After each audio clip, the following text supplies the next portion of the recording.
விழாக்கு வந்து சிறப்பு செய்து கொண்டிருக்கும் எனது ஆசான், தந்தைக்கு நிகரானவர். நான் இன்னைக்கு அவினாஷ் சந்திரன் குயின் மீரான் ஒரு அடையாளம் இருக்குன்னா அதுக்கு ஒரே காரணம் என் தந்தைக்கு நிகராக கவிஞர் வைரமுத்து ஐயா தான் இருப்பது. ஸோ அவர் வந்து இந்த விழாவை சிறப்பு செய்கிறது வந்து எனக்கு வந்து ரொம்ப பெருமையான ஒரு விஷயமாக நான் நினைக்கிறேன் இருப்பது.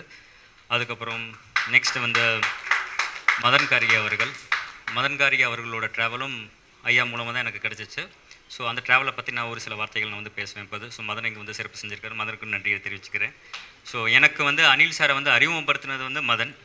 ஸோ ஒரு அழகான ஜேர்னி, ஒரு ஸ்கூலுக்கு வந்து ஃபஸ்ட் ஆந்தம். ஸோ அந்த ஆந்தமுக்கு ஃபஸ்ட் மியூசிக் கம்போஸ் பண்ணது அனில் சார். ஸோ அவருக்கு என்னோட நன்றி வணக்கத்தையும் தெரிவித்துக் கொள்கிறேன். ஸோ ஐயா அவங்க மதனும் அனிலும் தான் பேசுகிறதுக்கு சரியான தருணம். ஏன்னா இவர் தான் எழுதினார், அவர் தான் மியூசிக் கம்போஸ் பண்ணார். நாங்கள் வந்து ஒரு மோட் ஆஃப் ஒரு மீடியமாக தான் நாங்கள் வந்து அதில் செயல்பட்டோம். இப்போ அது இதில் நான் என்ன நினச்சேன் அப்படின்னோம்னா, நானும் மதனும் வந்து இந்த ஆந்தம்ன்ற கான்செப்டை எப்படி டெவலப் ஆச்சுன்னு தான் சொல்லணும்னு அந்த இடத்துல நான் நினைக்கிறேன். இப்போ அது மதன் வந்து நம்மளோட பள்ளி ஆண்டு விழாவுக்கு வந்து வந்திருக்காரு. பள்ளி ஆண்டு விழாவுக்கு வரும்போது வந்து மேடையில் வந்து குழந்தைங்களோட நிகழ்ச்சி நடந்துக்கிட்டு இருக்கு. கீழே உட்காந்து நானும் மதனும் கேட்குறோம், நம்ம ஒரு நேஷ்னல் ஆந்தம் மாதிரி, தமிழ் தாய் வாழ்த்து மாதிரி ஸ்டூடெண்ட்ஸ்க்கு நம்ம ஸ்கூலுக்கு தனியாக ஒன்று பண்ணணும் மதன், அது வந்து ஒரு ஸ்டூடெண்ட் ஆந்தமாக இருக்கணும் அப்படின்னு சொல்லும்போது அந்த இடத்துல மதன் வந்துட்டு சரி நம்ம பண்ணிடுவோம் அப்படின்னு சொன்னார். இப்போ அப்புறம் மதன் எனக்கு ஒரு ஐடியா கொடுத்தாரு. அந்த ஐடியா தான் இன்றைக்கி யூஎன் வரைக்கும் போய் சேர்ந்தவருக்குண்டான மிக முக்கியமான காரணம். அந்த ஐடியா என்ன அப்படின்னோம்னா, பொதுவாக எல்லா ஸ்கூல் ஆந்தமும் அந்த ஸ்கூலோட நேமும் அந்த பள்ளி நிர்வாகத்தில் இருக்கிறவங்க பேர் எல்லாமே சேர்ந்து இல்லை ஒரு மத ரீதியாக வந்து போயிடும். இது எல்லா மதத்துக்கும் பொதுவானதாக இருக்கணும். இப்போ பள்ளியோட நேம் லேபிளிங்கே எங்கேயும் வந்துடக்கூடாதுன்னு சொன்னார். அந்த லேபிளிங் இல்லாதனால தான் இன்றைக்கி யூஎன் ஒரு பெரிய லேபிள் வந்து இந்த ஆந்தமுக்கு வந்து வந்திருக்கு. ஸோ அந்த ஒரு ஐடியா கொடுத்ததுக்காண்டி மதன் கார்கே மிகப்பெரிய நன்றியை வந்து நான் தெரிஞ்சுக்கிறேன். இப்போ ஸோ நாங்கள் அப்படி பேசிக்கிருக்கும் போது மதன் வந்து ஒரு 2 நாள் போனதுக்கப்புறம் எழுதி அனுப்பிச்சிட்டார். இப்போ அபி ரொம்ப சூப்பராக வந்திருக்கு, இது நீங்கள் ஒரு தடவை பாருங்கன்னு சொன்னார். இப்போ படித்து பார்த்த எங்களுக்கு வந்து ரொம்ப எளிமையான ஒரு தமிழில் ஒவ்வொரு வரியிலுமே சஸ்டைனபிள் டெவலப்மெண்டல் கோல் வந்து இருந்துச்சு. இன்றைக்கி யூஎனுக்கு போனதுக்கு இதுதான் ஒரு மிக முக்கியமான ஒரு ரீசன். ஒவ்வொரு எழுத்துலேயும் ஒவ்வொரு வார்த்தையிலையும் ஒவ்வொரு வரியிலையும் அந்த யூஎனோட சஸ்டைனபிள் டெவலப்மெண்டல் கோல் மதனோட எழுத்து ஆரம்பத்துலேருந்து முடிகிற வரைக்கும் இருந்துச்சு. அப்போ நான் சொன்னேன், மதன் இது எப்படி நீங்கள் யூஎனோட சஸ்டைனபிள் கோல் நினச்சி எழுதுனீங்களா இல்லை எப்படி எழுதுனீங்க மதன் அப்படின்னு சொன்னேன்.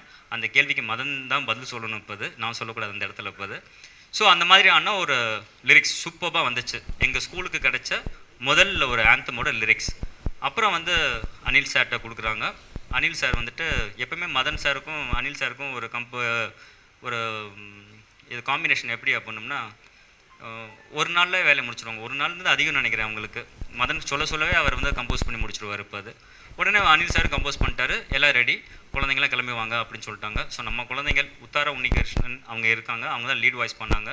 நம்ம குழந்தைங்கள அதில் அங்கமாக இருக்குன்னு சொல்லி கோரஸ் கொடுக்க வச்சு நம்ம குழந்தைங்களுக்குலாம் ட்ரெயின் பண்ணி அனில் சாரோட டீம் எல்லாமே நம்ம குழந்தைங்களுக்கு ஒரு நாள் ட்ரெயின் பண்ணி எல்லாம் பாட வச்சதுக்காண்டி அனில் சாருக்கு இந்த இடத்துல மீண்டும் ஒரு நன்றியை வந்து நான் தெரிவிச்சுக்கிறேன். இப்போ இது யூஎனுக்கு போகணும் அப்படின்றது எங்கே நாங்கள் சொன்னோம் அப்படின்னோம்னா, இந்த ஸ்டூடெண்ட் ஆந்தமோட லான்ச் வந்து நமது பள்ளி வந்து மதுரை இல்லை கோச்சடையில் வைகை நதி ஓரமாக வந்து இருக்குது, குயின் மீரா சர்வதேச பள்ளின்ட்டு. அங்கே வந்து நாங்கள் லான்ச் பண்ணும்போது அந்த லான்ச் ஃபங்க்ஷன் அப்போ எனக்கு தெரியும் மதனும் அனில் சாரும் இதை கண்டிப்பாக மறந்துருக்க மாட்டாங்க. வைகை நதியில் இது ஒலிக்க வேண்டிய வரிகள் இல்லை, ஐநாவில் ஒலிக்க வேண்டிய வரிகள் என்றது அன்றைக்கி நம்ம சொன்னோம். அதுக்குண்டான முயற்சியை வந்து எடுத்தோம். இப்போ அது 3 ஆண்டு காலமாக பல முயற்சிகளை நம்ம எடுத்துக்கிட்டே இருந்தோம். சரியான ஒரு தருணத்தில் அனில் சார் வந்து நம்மளுக்கு ஒரு பிளாட்ஃபார்ம் கிடச்சிருக்கு, நம்ம இதை அனுப்பிச்சி வைப்போம் அப்படின்னு சொன்னார். இருப்பது அந்த பிளாட்ஃபார்முக்குள்ளே கொண்டு போய் சேர்த்தோம். அந்த பிளாட்ஃபார்முக்கு கொண்டு சேர்க்கும் போது எதுவாக இருந்தாலும் நானும் மதனும் ஐயாட்ட வந்து கலந்துக்குவோம். ஐயா சொன்னார், அந்த வரிகளை பார்த்ததுக்கப்புறம் விஷுவல்ஸை பார்த்ததுக்கப்புறம் கண்டிப்பாக ஜெயிக்கும், நான் பல அரங்கத்துக்கு போயிட்டு வந்திருக்கேன், இது நீ ஜெயிச்சுட்டு தான் வருவேன்னு சொன்னார். இப்போ இருந்தாலும் நானும் மதனும் ரொம்ப ஒரு ஹம்பிளாக கம்போஸ்டாகவே நாங்கள் இருந்தோம். இப்போ நாங்கள் போய் அந்த மும்பையில் நடந்த அந்த யுனிசெஃபோட மாநாட்டில் நாங்கள் பங்கேற்று அந்த சர்டிஃபிகேஷன் வாங்கினதுக்கப்புறம் இது ஒரு ஒரு நெகிழ்ச்சியான ஒரு தருணம். அது இன்னும் அந்த ஒரு எமோஷன்ஸ் எங்களால் சொல்ல முடியாது. முதல் கால் வந்து ஐயாவுக்கு தான் நாங்கள் வந்து பண்ணோம். அது ஐயாவுக்கு பண்ணதுக்கு பல காரணங்கள் இருக்குது. மதனுக்கு தந்தை, எனக்கு தந்தைக்கு நிகரானவர். மதனுக்கு ஆசான், எனக்கு வந்து ஆசான். அதுக்கு மேலே இன்றைக்கி ஒரு தமிழ் பாட்டு ஒரு ஐநா சபை வந்து உலக மாணவர் கீதமாக எடுத்துகிட்டு போயிருக்கு அப்படின்னோம்னா அதை பாராட்ட சொல்கிறக்கூடிய இன்றைக்கி வாழும் தமிழ் தந்தையாக இருக்கக்கூடிய கவிப்பேரசு அவர்களுக்கு மட்டும்தான் சொல்லணுன்ற மாதிரி தான் நாங்கள் நினச்சோம். இப்போ அது ஸோ அது வெற்றி பெற்று வருவா அப்படின்னு நம்பிக்கையோடு சொன்னார் ஐயா. வெற்றியோட மதனும் நாங்களும் வந்திருக்கோம். என்றைக்கும் உங்களோட ஆசீர்வாதம் வேணும். அது வந்ததுக்கப்புறம் இந்த ப்ரெஸ் மீட்டை நான் இருந்த உங்களுக்கு வந்து நல்லபடியாக நடத்தி கொடுக்குறேன்னு சொன்னார் இப்போ அது. ஸோ இது தமிழுக்கு நீங்கள் என்றைக்கும் சேர்க்குற பெருமை, தமிழோட நாங்கள் வந்து சேர்ந்துருக்கோம் இப்போ அது. ஸோ தமிழ் தான் நம்மளை எல்லாமே ஒருங்கிணைச்சிருக்கு இப்போ அது. ஒரு சந்தோஷமாக இருக்கீங்க. நீங்கள் வந்து ஒரு 13 வருஷத்துக்கு முன்னாடி ஒரு பள்ளியை வந்து திறந்து வைக்கும் போது நாங்கள் இப்படி வளருவோன்றது யார் நம்பலாம் இல்லைன்னா நீங்கள் மட்டும் நம்புனீங்க. அது மட்டும் எனக்கு சத்தியமாக தெரியும். இப்போ அது நீ வளருவ, நீ வாழ்க்கையில் ஒரு நாள் முன்னேறுவான்னு நீங்கள் சொன்னீங்க. இப்போ அது அதில் அன்னைக்கு நான் தமிழில் மேடைகளில் பேசியிருக்கேன். ஏன்னா இப்போ ஒரு வரி கூட உனக்கு ஒழுங்காக பேச தெரியாதுப்பான்னு ஐயா நீங்கள் சொல்லியிருக்கீங்க. இப்போ ஒவ்வொரு மடியிலும் ஒவ்வொரு மேடையிலும் தோல்வி அடைஞ்சு கடைசியில் இன்றைக்கி ஒரு ஐநா சபைக்கு கொண்டு போய் இந்த பள்ளி ஒரு தமிழ் பாட்டை கொண்டு போய் சேர்ந்துருக்குன்னா எனது ஆசானுக்கு நான் செஞ்ச ஒரு மிகப்பெரிய ஒரு நன்றியாக நான் வந்து இதை நான் பார்க்குறேன். இங்கே அப்போ அது தமிழை வந்து அதுக்கு அதாவது இப்போ எப்படி ஆயிடுச்சுன்னா அப்பாவும் நீங்களும் பழக்கம், நானும் மதனும் பழக்கம், ஹைக்குவும் அதியனும் பழக்கம். ஸோ இந்த மாதிரியான ஒரு தலைமுறை இது வந்து எப்படி நான் பார்க்குறேன்னா நம்ம நட்பு மட்டும் வளரக்கூடாது, இந்த நட்போடு சேர்ந்து தமிழை வந்து வளர்க்கணும் அப்படின்னு ஒரு மிக முக்கியமான ஒரு நோக்கத்தோடு தான் நீங்களும் இந்த ப்ரெஸ் மீட்டுக்காண்டி வந்திருக்கீங்க. அப்போது ஸோ உங்களுக்கு மீண்டும் என்னுடைய நன்றியை நான் தெரிவிச்சுக்கிறேன். ஆங்கில புத்தாண்டு நல்வாழ்த்துக்கள். ஐயாவையும் மதனையும் இந்த மேடையில் வச்சு என்ன பேச வைக்கிறதுங்கிறது வந்து கொடுமைன்ற ஒரு வார்த்தையை தான் நான் யூஸ் பண்ண முடியும். எனக்கு அந்த மாதிரிலாம் பேச வராது. இந்த ஒரு நல்லார் ஒருவர் உளரே அவர் பொருட்டு எல்லோருக்கும் பெய்யும் மழை அப்படின்னு சொல்லுவோம். அதில் வந்து இது அபிநாத்தோட தாட் ப்ராசஸ் தான். அது அவரோட ஒரு எண்ணம், ஒரு நல்ல எண்ணம். இந்த மாதிரி மாணவர்களுக்கு வந்து ஒரு அழகான பாட்டு கிரியேட் பண்ணணும், உருவாக்கணுன்ற அவரோட நல்ல எண்ணம் வந்து மதன் வழியாக எங்கள் எல்லோருக்கும் வந்து சேர்ந்ததுங்கிறது தான் உண்மை. இதில் முழு பெருமை என்ன கேட்டாக்க ஓகே 50% நான் பிரிப்பேன். அபிநாத்துக்கு 50%, மதனுக்கு 50% தான் நான் பிரிக்கணும். ஏன்னா மதனோட வரிகள் இந்த மாதிரி யுனைடெட் நேஷன்ஸ் ஐநாவோட சஸ்டைனபிள் டெவலப்மெண்ட் கோல்ஸையே வந்து ஒருத்தர் வந்து போய்ட்ரி ஆக்க முடியும் அப்படின்னா இவரால் தான். இந்த மாதிரி ஒரு அழகான மாணவர்களுக்கு போய் சேர முடியும் அப்படின்ற ஒரு விதத்தில் பண்ணி கொடுத்துருக்காரு. அதுதான் வந்து இசையாக மாறிச்சு. அந்த இசை வந்து உத்தரா வாய்ஸில் பசங்களெல்லாம் சேர்த்து பண்ணும்போது அது எங்கேயோ போயிருக்கு. ஸோ இதில் வந்து நான் வந்து ராமாயணத்துலேருந்து ராமருக்கு வந்து அணில் ஹெல்ப் பண்ண மாதிரி இந்த அணில் வந்து உங்களுக்கெல்லாம் ஹெல்ப் பண்ணியிருக்காரு. அவ்வளோதான் விஷயம். இங்கே முக்கியமாக அபிநாத் சார் அந்த விசில் பண்ணவங்களை வந்து ரெக்கார்டிங் காமிச்சிருங்க. ரொம்ப பியூட்டிஃபுல்லாக பண்ணாங்க. அந்த டோன் இது வரைக்கும் எங்களுக்கு விசிலர்ஸில் கிடச்சதே கிடையாது. ஸோ இந்த ஒரு முயற்சி வந்து ஒரே ஒரு விஷயம் தான் நான் ஷேர் பண்ணுவேன். அந்த சாந்தி ஆஷ்ரம் மற்றும் அந்த Arigatou International the agencies which are working with UNICEF அவங்க கிட்ட இந்த மாதிரி வந்து ஒரு விஷயம் இருக்குது, இந்த மாதிரி ஒரு பாட்டு இருக்குது. மதன் கார்கி வந்து லிரிக்ஸ் போட்டிருக்காரு, அதே மாத்திரம் உத்தரா பாடியிருக்காங்க. இது வந்து யூஎன் சஸ்டைனபிள் டெவலப்மெண்ட் கோல்ஸ், அதை பற்றி ஒரு பாட்டு இருக்குன்னு சொல்லும்போது அவங்க வந்து ஒரு வினாடி கூட ஹெசிடேட் பண்ணல. அனில் இதை உடனே கொண்டு வந்துருங்க, எங்களுக்கு நாங்களும் கேட்குறோம் அப்படின்னு சொல்லி அன்னைக்கு மார்னிங் நான் வந்து ஒரு ஹைவேல இருந்தேன். மதனுக்கு ஃபோன் பண்ணேன். இந்த மாதிரி நவம்பர் 18 வந்து ஒரு ஃபங்க்ஷன் இருக்குது, யுனைடெட் நேஷன்ஸ் வந்து பாம்பேயில் பண்ணுறாங்க, கேட்குறாங்க, நம்ம பண்ணிடலாம் அப்படின்ட்டு. இன்ஃபேக்ட் நாங்கள் உங்களுக்கு சர்ப்ரைஸாக பண்ணணும்னு சொல்லிட்டு தான் அன்றைக்கி உங்களுக்கு ஃபோன் பண்ணல. நானும் அவரும் மற்ற சீக்ரெட்டாக பேசிக்கிட்டோம். இந்த மாதிரி ஒரு பெரிய விஷயம் இருக்குது, அபிக்கு வந்து நம்ம சேர்ந்து சர்ப்ரைஸ் பண்ணுவோம், இந்த மாதிரி ஒரு இன்ப அதிர்ச்சி கொடுத்துடலாம் அப்படின்னு சொல்லி அடுத்த நாள் தான் உங்களுக்கு பண்ணோம். அவங்களோட பெருந்தன்மையும் நான் சொல்லணும். ஏன்னா அவங்க உடனே ஓகேன்னு சொல்லி இதுக்கு ஒரு பிளாட்ஃபார்மை கிரியேட் பண்ணி மொத்தம் 4 ஆர்கனைசேஷன்ஸ், யூனிசெஃப் மாத்திரம் இல்லை, Arigatou International, Shanti Ashram from Coimbatore, அவங்க நிறைய செயல்பாடில் இருக்காங்க, as well as the United Nations children's organisation. இவங்கெல்லாம் சேர்ந்து அந்த ஒரு தருணத்தை உருவாக்கி அந்த தருணத்தில் தான் இந்த பாட்டு வந்து நாங்கள் கொண்டு போய் சேர்த்தோம். இவர் சொல்கிற மாதிரி வைகையில் ஆரம்பித்த ஒரு பாட்டு நல்லார் ஒருவர் உளரே இப்போ எல்லோருக்கும்னாக்க நிஜமாவே எல்லோருக்கும் உலகம் முழுக்க வந்து தமிழ் பாட்டு போய் பரவ போகுது ஸ்டூடெண்ட் ஆந்தமாக. அப்படிங்கிறது வந்து ஒரு மிகப்பெரிய விஷயம். எங்கள் எல்லோர் சார்பிலிருந்தும் நல்வாழ்த்துக்கள் உங்களுக்கு. முதல்ல குவீன் மீரா இன்டர்நேஷ்னல் ஸ்டூடெண்ட்ஸோட டீம் குழுவினர், Sujatha Guptan ma'am, the entire team, director Jayapal எல்லாரும் ஒத்துழைச்சு இது ஒரு இவ்வளோ பெரிய லெவலுக்கு கொண்டு போயிருக்காங்க. முக்கியமாக எல்லாருக்கும் மேலே எல்லாருக்கும் ஆன் டாப் மோஸ்ட் ஸ்பெஷல்னு பார்த்தா the children of queen Meera international school. So எல்லா புகழும் குழந்தைகளுக்கே.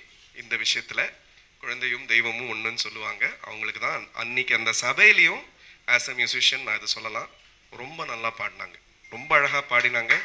அதாவது எனக்கு மதனுக்கும் சரி எனக்கும் சரி ஒரு தமிழ் பாட்டு பாடியிருக்காங்க அத்தனை இன்டர்நேஷ்னல் டெலிகேட்ஸ் முன்னாடி. அத்தனை பேரும் பின் ட்ராப் சைலன்ஸில் இவங்களை கேட்டு அவங்களுக்கு வார்த்தை புரியலைனாலும் ட்ரான்ஸ்லேஷனை வச்சு அதை ஃபாலோ பண்ணி அதை அவங்கள ரொம்ப அப்ரிஷியேட் பண்ணாங்க. இது ஒரு பெரிய விஷயம். இது தமிழுக்கு ரொம்ப பெருமை. Thank you so much for giving me the opportunity to all of you. அனைவருக்கும் இனிய ஆங்கில புத்தாண்டு வாழ்த்துக்கள். எல்லாருக்கும் வணக்கம். ரொம்ப ஒரு அழகான ஒரு சந்திப்பு இன்னைக்கு. ஒரு மகிழ்ச்சியான செய்தி அவங்க எல்லாருக்கிட்டையும் பகிர்ந்துக்கிறதுக்காகன்ட்டு இந்த நிகழ்வு. அதோட முக்கியமாக அனில் சொன்ன மாதிரி இந்த பாடலை வந்து அது மாதிரியான ஒரு உலக அரங்கில் அரங்கேற்றின இந்த குழந்தைகள் அவங்க எல்லாம் இங்கே வந்திருக்காங்க. அவங்கள பாராட்டுறதுக்கான ஒரு நிகழ்வாகவும் இதை நான் பார்க்குறேன். அனில் முன்னாடி வந்து அபிநாத் வந்து சொன்னார். அபிநாத்துக்கு வந்து எனக்கு ரொம்ப ஒரு நெருங்கிய ஒரு நண்பர். தொடர்ந்து அவங்களோட பள்ளி கூட நிறைய கல்வி தொடர்பான திட்டங்களில் வந்து பங்கெடுத்துக்கிட்டு இருக்கேன். அவங்களுடைய பள்ளியோட நிர்வாகம் வந்து எனக்கு ரொம்ப பிடிக்கும். ஒரு குடும்பம், ஒரு நல்ல குடும்பம் எப்படி இயங்குமோ அது மாதிரி ஒரு பள்ளி இயங்கிக்கிட்டு இருக்கும். எல்லாரும் வந்து ஒரு உறவுகள் மாதிரி அவங்க எல்லாரும் ஒருத்தருக்கு ஒருத்தர் எல்லாத்தையும் புரிஞ்சுக்கிட்டு ஒவ்வொருத்தரையும் புரிஞ்சுக்கிட்டு அவங்க முன்னெடுத்திட்டு போகிறது. அது மட்டும் இல்லாமல் அவங்களோட பள்ளி அப்படின்றது மட்டும் இல்லாமல் அவங்கள சுற்றி இருக்கிற மிச்ச பள்ளிகளில் இருக்கிற குழந்தைகள் எல்லாமே பெனிஃபிட் ஆகணும்ன்ட்டு அவங்களோட ஒவ்வொரு திட்டமும் எனக்கு தெரியும். ஸோ கற்கோன்னு ஒரு திட்டம் ஒன்று ஆரம்பிச்சிருக்காங்க. அரசு பள்ளிகளில் இருக்கிற குழந்தைகளும் அவங்களோட பள்ளியில் இருக்கிற குழந்தைகளும் இணைந்து படிக்கிற மாதிரியான ஒரு திட்டம். இது மாதிரி நிறைய புது புது திட்டங்கள் கொண்டு வந்துக்கிட்டே இருக்காங்க. அவங்கள அந்த பள்ளிக்கு முதல்ல என்னுடைய வாழ்த்துக்கள், நன்றி. அபிநாத் பேசும்போது சொன்னார், இந்த பாட்டு முதல்ல அவர் எங்கிட்ட வந்து கேட்கும்போது குயின் மீரா பள்ளிக்கு ஒரு பாட்டு பண்ணணும்னு சொன்னார். ஸோ அப்போ சொன்னப்போ அவர் தான் தயாரிக்கிறாரு, அவர் சொன்னால் நான் பண்ணி கொடுத்துருக்கலாம். ஆனால் நான் அவர்கிட்ட கேட்டேன், இது வந்து ஒரு பொதுவாக இருக்கலாமா, எல்லா மாணவர்களுக்காக கொண்டு போகலாமா அப்படின்னு சொல்லி கேட்டப்போ உடனே அவர் வந்து எதுவுமே தயக்கமே இல்லை, பண்ணுங்க, என்ன செலவானாலும் நான் பண்ணுறேன் அப்படின்னாரு. ஸோ அந்த ஒரு மனசு உடனே வந்து ஏற்றுக்கிறது. ஏன்னா இது வந்து எனக்கு அப்பா சொல்லி கொடுத்தது. நான் திரைத்துறையில் இருக்கிற நிறைய பாடல்கள் பார்த்தவங்க எல்லாம் எனக்கு சொல்லி கொடுத்தது. ஒரு சான்று ஒன்று சொல்கிறேன். ஒரு படத்துக்கு ஒரு பாடல் எழுதிட்டு இருக்கும்போது மணிரத்னம் அவர்கள் வந்து நான் எழுதியிருந்தது வந்து ஒரு பெண்ணோட பேரை வச்சு எழுதியிருந்தேன் அந்த பாட்டை. அந்த பாட்டு அப்படிதான் ஆரம்பிக்கும், காமினின்னு சொல்லிட்டு ஒரு பேரில் ஆரம்பிக்கும். அவர் வந்து காமினி வேணாம், வேற ஏதாவது பொதுவான வேர்ட் போடுங்க அப்படின்னாரு. சார் அழகா இருக்கே சார் அப்படின்னா, இல்லை காமினின்னு போட்டிங்கன்னா அந்த பெண்ணுக்கு மட்டும்தான் போகும், நீங்கள் ஏதாவது புது வேர்ட் போட்டிங்கன்னா எல்லாருக்கும் போகும்னு ஒன்றா அழகியேன்னு சொல்லிட்டு அந்த பாட்டை மாற்றினேன். அது மாற்றின உடனே அது எத்தனையோ பெண்கள் அதை கேட்கும்போது அது அவங்களுக்காக எழுதின பாட்டை அவங்க உணர்ந்துக்கிட்டாங்க. மாணவர்களுக்கு ஒன்று பண்ணும்போது ஒரு குயின் மீரான்னு ஒரு பள்ளிக்குள்ளேன்னு மட்டும் சுருக்காமல் இதை வந்து நம்ம தமிழ்நாடு முழுக்க இந்தியா முழுக்கன்ட்டு விரிக்கணும் அப்படின்ற அந்த கனவு வந்து அபிநாத் அன்னைக்கு ஒத்துக்கலைன்னா நடந்திருக்காது. ஸோ முதல் நன்றி அபிநாத்துக்கு தான். அனில் கூட என்னோட உறவு பற்றி சொன்னார் அபிநாத். அனில் வந்து ஒரு நாள்னா சொன்னார், ஒரு நாள் இல்லை, ஒரு நிமிடம் தான் நடக்கும். நான் வந்து ஒரு வரிகள் அவருக்கு அனுப்பிச்சேன்னா ஒரு நிமிடத்தில் என்னை கூப்பிட்டுட்டு இதான் மெட்டு எப்படி இருக்குது இந்த மெட்டுன்னு சொல்லிட்டு என்கிட்ட கேட்பாரு. இந்த பாட்டுக்கும் அப்படி தான் நடந்துச்சு. எந்த பாடல் நான் கொடுத்தாலும் ஒரு நிமிடத்தில் அதை அப்படியே படிச்சுட்டு மெட்டு கொடுப்பாரு. அப்பாவோட நாட்படுத்தீரல் சீரீஸ் வந்து நாங்கள் ஆரம்பித்தப்போ முதல் பாடல் வந்து அனில் ஸ்ரீனிவாசன் தான் இசையமைச்சிருந்தாரு. இந்த இரவு தீர்வதற்குள்ளேன்ற அந்த பாட்டு அவரும் அதே மாதிரி ஒரே ஒரு மெட்டு தான் அனுப்பிச்சாரு. நிறைய இசையமைப்பாளர்கள் கூட அப்பா வேலை பார்த்தாங்க, நிறைய பேர்கிட்ட பல மெட்டுகள் வாங்கிட்டு தேர்வு பண்ணுவாங்க. ஆனால் அனில் ஸ்ரீனிவாசன் முதல்ல அனுப்பிச்ச மெட்டு அதை கேட்டுட்டு அப்படியே ஓகே பண்ணிட்டு அதான் முதல் பாடலாக வெளியே வந்துச்சு. அவருடைய இசை வந்து எனக்கு ரொம்ப பிடிக்கும். இசையில் வந்து அவர் கூட சேர்ந்து நிறைய இப்போ தமிழ் இசை பாடல் இந்த மார்கழி இதில் வந்து ஒரு கச்சேரி ஒன்று பண்ணோம் ரீசெண்டாக. தமிழ் பாடல்கள் புதுசாக எழுதின தமிழ் பாடல்களை வந்து அவரும் சிக்கில் குருச்சரணம் கொண்டு வந்தாங்க. இசையில் கல்வியில் நிறைய புதுமைகள் பண்ணிட்டு இருக்காரு. ராப்சடின்ற அவருடைய ஆர்கனைசேஷன் வந்து இசை மூலமாக கணிதம் எல்லா பாடங்களையும் வந்து சொல்லி கொடுக்குறாங்க. அறிவியல் இது எல்லாத்தையும் பல லட்சம் மாணவர்கள் வந்து அதில் இணைஞ்சிருக்காங்க. அவர் சமீபத்தில் குரு அப்படின்னு சொல்லிட்டு இன்னொரு ஒரு திட்டம் ஆரம்பிச்சிருக்காரு. உலகத்தில் இருக்கிற சிறந்த அறிவில் இருக்கிற ஆசிரியர்கள் பேராசிரியர்கள் எல்லாரையும் ஒன்றிணைச்சு தமிழ்நாட்டில் ரிமோட்டில் கிராமங்களில் இருக்கிற மாணவர்களையும் ஸ்டான்ஃபோர்ட் யூனிவர்சிட்டி, MIT யூனிவர்சிட்டி மாதிரியான யூனிவர்சிட்டிஸையும் அங்கே இருக்கிற ப்ரொஃபஸர் சொல்லி கொடுக்குற மாதிரியான ஒரு திட்டம், ரொம்ப பெரிய ஒரு திட்டம் அது. அது மாதிரி நிறைய பண்ணிட்டு இருக்காங்க. இது மாதிரியான ஆட்கள் கூட சேர்ந்து இது மாதிரியான ஒரு ப்ராஜெக்ட் ஒன்று பண்ணது வந்து ரொம்ப மகிழ்ச்சியாக இருந்துச்சு. ஏன் இது ஆரம்பிச்சது, இந்த வரிகள் எப்படி வந்துச்சுன்னா, நான் ரொம்ப எளிமையாக இருக்கணும் இந்த பாட்டு. எனக்கு வந்து ஜே கிருஷ்ணமூர்த்தியோட சில உரைகள் வந்து கேட்டிருக்கேன். அதில் வந்து அச்சம் இல்லாத கல்வி அப்படின்றத, ஃபியர்லெஸ் எஜுகேஷன்ன்றதை பற்றி அவர் பேசுறது, இது மாதிரியான சில விஷயங்களை என்னை முதல்ல இன்ஸ்பயர் பண்ணிச்சு இந்த பாட்டு எழுத ஆரம்பிக்கிறதுக்கு. அதுக்கப்புறம் நம்ம மாணவர்களை எங்கே பொசிஷன் பண்ணுறோம், நம்ம மனிதர்களை நம்ம எங்கே பார்க்குறோம், நம்ம மனிதர்கள் வந்து எல்லாம் அந்த ஃபுட் செயினில் நம்ம டாப்பில் இருக்கோம், மிச்சம் எல்லா மிருகங்கள் விலங்குகள் எல்லாம் நமக்கு கீழே இருக்குது, மற்ற எல்லா உயிரினங்கள் கீழே இருக்குன்னு பார்க்காம நம்மளும் இங்கே இருக்கிற இந்த உயிரினங்கள் மாதிரி தான், ஒவ்வொரு உயிரினம் மாதிரி தான் நாமளும் அப்படின்னு சொல்லிட்டு ஒரு பொசிஷன் பண்ணிட்டு ஒரு ஹியூமிலிட்டியை கொண்டு வந்துட்டு, அந்த ஹியூமிலிட்டியை இருந்து நம்ம இந்த உலகத்தை பார்க்க ஆரம்பிக்கலாம் அப்படின்ட்டு ஆரம்பிச்சது தான் இந்த அன்பே எங்கள் பாதை அப்படின்ற இந்த பாட்டு. இதில் அந்த யூனிசெஃபோட அந்த நிர்வாகிகள் அரிகாத்தோ இன்டர்நேஷ்னல் பற்றி சொன்னார். அந்த ஆர்கனைசேஷன் பற்றி நிறைய பேருக்கு தெரியாது. ஒரு ஃபேண்டாஸ்டிக் ஆர்கனைசேஷன். அவங்க வந்து ஜப்பான்ல இருந்து எனக்கு தெரிஞ்சு பல லட்சம் குடும்பங்கள், 10 லட்சத்துக்கு மேலே குடும்பங்கள் வந்து அவங்களோட ஒரு வேளை உணவை சாப்பிடாம அந்த உணவுக்கு ஆகிற தொகையை குழந்தைகளுக்காகன்னு சொல்லி கொடுக்குறாங்க. ஸோ இந்த நிறுவனம் வந்து யுஎன் கூட இணைஞ்சு வேலை பார்க்குற ஒரு முக்கியமான ஒரு நிறுவனம். இது மாதிரியான ஆட்கள்லாம் சந்திக்கிறதுக்கு ஒரு பெரிய ஒரு வாய்ப்பு கிடைச்சது. அது மாதிரியான ஒரு மேடையில் நம்ம குவீன் மீராவோட குழந்தைகள் வந்து அதை பெர்ஃபார்ம் பண்ணும்போது, அனிலோட இசையில் அந்த குரல் அந்த அரங்கில் வந்து கேட்கும்போது, தமிழ் கேட்கும்போது அவ்வளவு வந்து மகிழ்ச்சியாக இருந்துச்சு. நம்ம ஒரு சின்ன கனவு வெளியில் போகுது, வெளிநாடுகளுக்கு போகுது, இவ்வளோ ஒரு பெரிய மேடைக்கு போகுதுன்றது வந்து ரொம்ப மகிழ்ச்சியாக இருந்துச்சு. இன்னைக்கு அப்பா வந்து இந்த குழந்தைகளை குழுவை வாழ்த்த வந்திருக்காங்க. அனில் வந்து ரொம்ப எப்பவும் போல ரொம்ப பணிவாக சொன்னார். நான் அனில் மாதிரி, ராமாயணத்தில் அனில் மாதிரி இந்த அனில்னு சொன்னார். என் மகனுக்கு நிகரான அன்பு தம்பி குவீன் மீரா மெட்ரிகுலேஷன் சர்வதேச பள்ளியின் மேலாண்மை இயக்குனர், நிறுவனர், தாளாளர் அபிநாத் அவர்களே,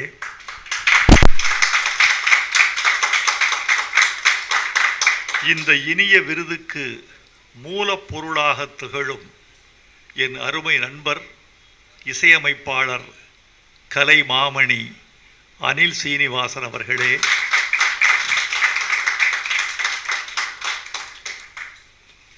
குருவை மிஞ்சுகிற சிஷ்யன் மதன் கார்கி அவர்களே,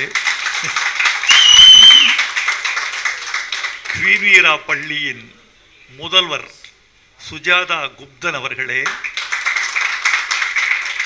இந்த விழாவை தமிழ் மணக்க தொகுத்து வழங்கி கொண்டிருக்கும் இனிய தமிழச்சி இந்திரா அவர்களே, என் மதிப்புக்கும் மரியாதைக்கும் பாசத்துக்கும் உரிய ஊடக நண்பர்களே, ஊடகத் துறையில் புகழ் முருகனாக திகழும் நெகில் முருகன் அவர்களே,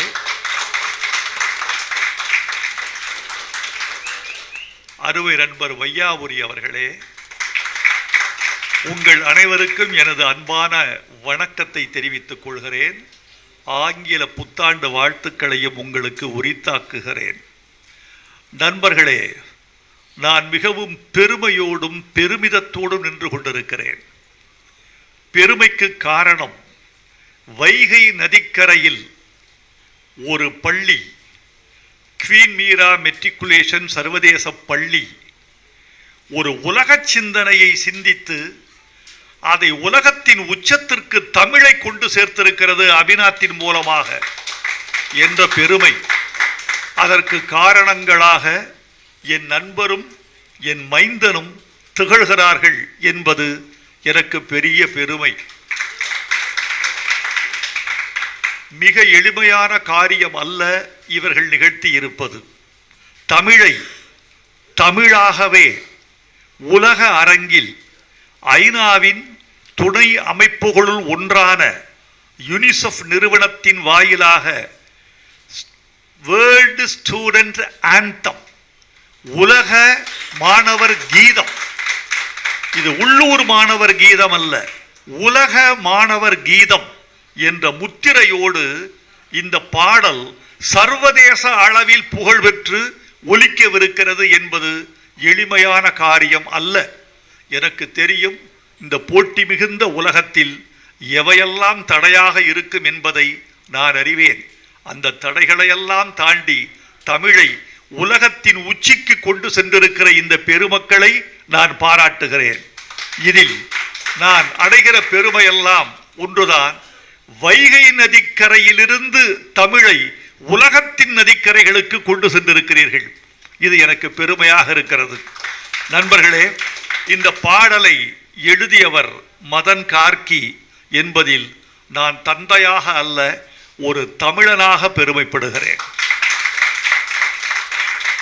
அனில் சீனிவாசன் அவர்கள் முன்மொழிய இந்த பாட்டு ஒரு உலக அரங்கை தொட்டிருக்கிறது. அவரையும் நான் வாழ்த்துகிறேன். என்ன செலவானாலும் பரவாயில்லை என்று சொல்வதற்கு தமிழ் திரைப்படத்துறையில் ஒரு தயாரிப்பாளர் இன்றைக்கு இல்லவே இல்லை. தமிழ் திரைப்படத்தில் கிடைக்காத ஒரு தயாரிப்பாளர் மதுரையில் அபிநாத் என்ற பெயரில் கிடைத்திருக்கிறார். என்ன செலவானாலும் பரவாயில்லை என்று சொல்லக்கூடிய துணிச்சலும் தியாகமும் வேறு யாருக்கும் வராது. அந்த துணிச்சலுக்கும் தியாகத்துக்கும் கிடைத்த மிகப்பெரிய வெற்றிதான் தமிழ் இன்று உலக அரங்கின் உச்சத்தில் நின்று பாடப்படுகிறது என்பது எனக்கு மகிழ்ச்சி. இந்த வரிகளை பார்த்தேன். இந்த வரிகளில் இருக்கிற எளிமை என்பதை விட, இந்த வரிகளில் தமிழ் கோலோச்சுகிறது என்பதை விட, இந்த பாடலில் அலங்காரங்கள் அதிகம் இல்லை என்பதை விட, இந்த பாடலில் இருக்கிற சத்தியம், உண்மை, நேர்மை, அதுதான் இந்த பாட்டுக்கு உலக அரங்கத்தின் அங்கீகாரத்தை பெற்று தந்திருக்கிறது என்று நான் நினைக்கிறேன். நண்பர்களே, தம்பி அபிநாத்தை பற்றி சில செய்திகள் சொல்லியாக வேண்டும். அபிநாத் தன்னுடைய வாழ்க்கையை கல்விக்கென்றே அர்ப்பணித்து கொண்ட ஒரு கல்வியாளர். அவருடைய நிர்வாக நேர்த்தியை பார்த்து நான் வியந்திருக்கிறேன். நேர மேலாண்மை கண்டு நான் திகைத்திருக்கிறேன். 9:40 வீட்டுக்கு வர முடியுமா என்று கேட்டால் 9:40 வரமாட்டார், 9:39 வருவார். ஆனால் அந்த பகுதிக்கு அவர் 9:15 வந்து நின்றிருப்பார். 2 விதமான நாகரிகம். குறித்த நேரத்திற்கு முன்னே செல்வது அழைத்தவர்களுக்கு அநாகரிகம். குறித்த நேரத்தை கடந்து செல்வது செல்பவர்களுக்கு ஒரு அநாகரிகம்.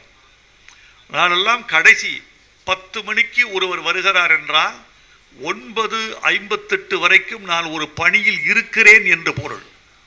அந்த 9:58க்கு முடித்துவிட்டு 59க்கு அவரை வரவேற்க தயாராவதுதான் இன்றைய கால சூழல்.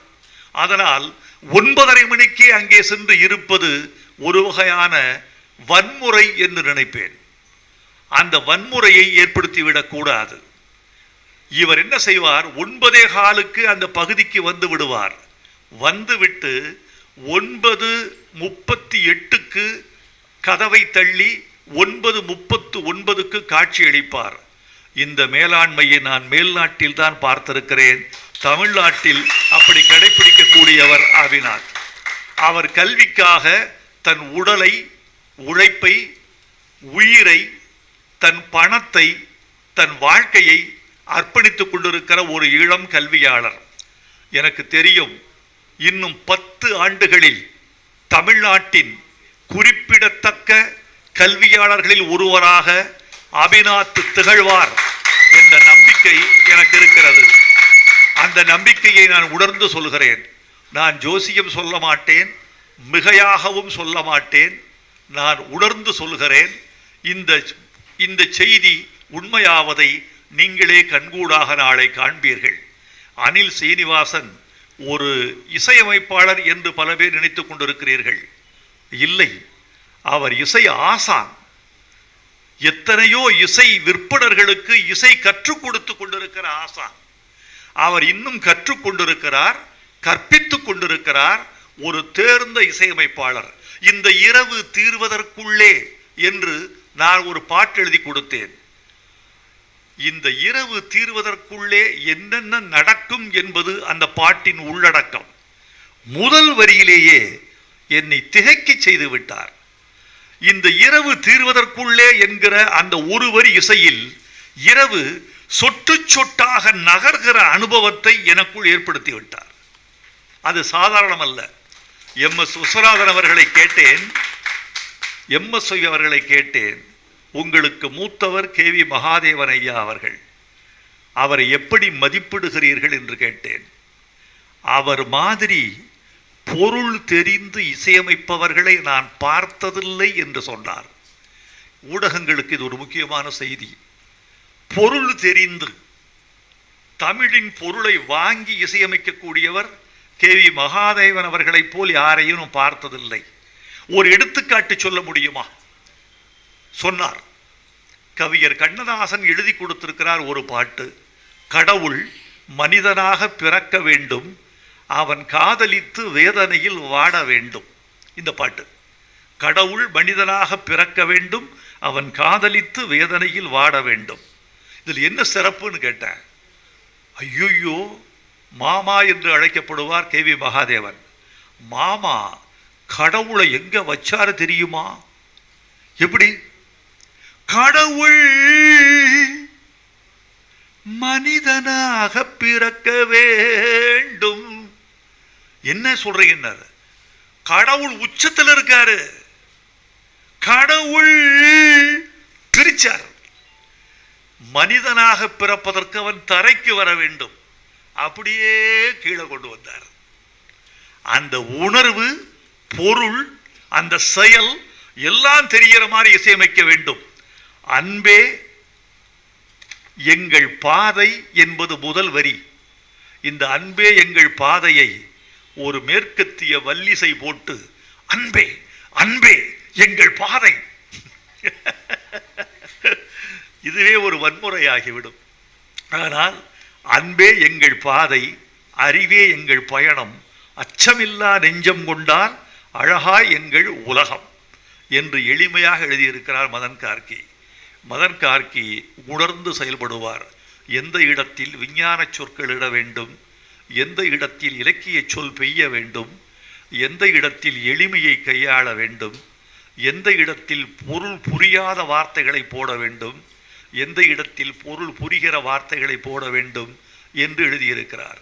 நண்பர்களே, இந்த வார்த்தையில் எதுவுமே புரியாதது இல்லை. எல்லோருக்கும் எல்லாம் புரிய வேண்டும். ஏன் தெரியுமா? குழந்தைகளுக்கான பாட்டு. குழந்தைகளுக்கு புரிகிற மொழியில் சொல்ல வேண்டும். குழந்தைகளுக்கு புரிகிற வார்த்தைகளை மீண்டும் அவர்கள் நாவில் உச்சரிக்கக்கூடிய வார்த்தைகளை இட வேண்டும். அதனால் இந்த பாடலை குழந்தைகள் மொழியில் எழுதியிருக்கிறார் என்று நான் கருதி மதன் கார்கியை பாராட்டுகிறேன். நண்பர்களே, மரஞ்செடி கொடிகள் போலே, பூச்சிகள் பறவைகள் போலே, விலங்கினம் மீனினம் போலே பிறந்தோம் பூமியின் மேலே. இது இருக்கிற முக்கியமானது, இயற்கையின் பரிணாம கொள்கை மாறாமல் இந்த 4 வரிகளும் இருக்கின்றன. நண்பர்களே, மகனை பாராட்டினார் வைரமுத்து என்று நீங்கள் செய்தி போட்டு விடாதீர்கள். இன்னொரு பாடலாசிரியரை ஒரு மூத்த பாடலாசிரியர் பாராட்டினார் என்று மட்டும் போடு.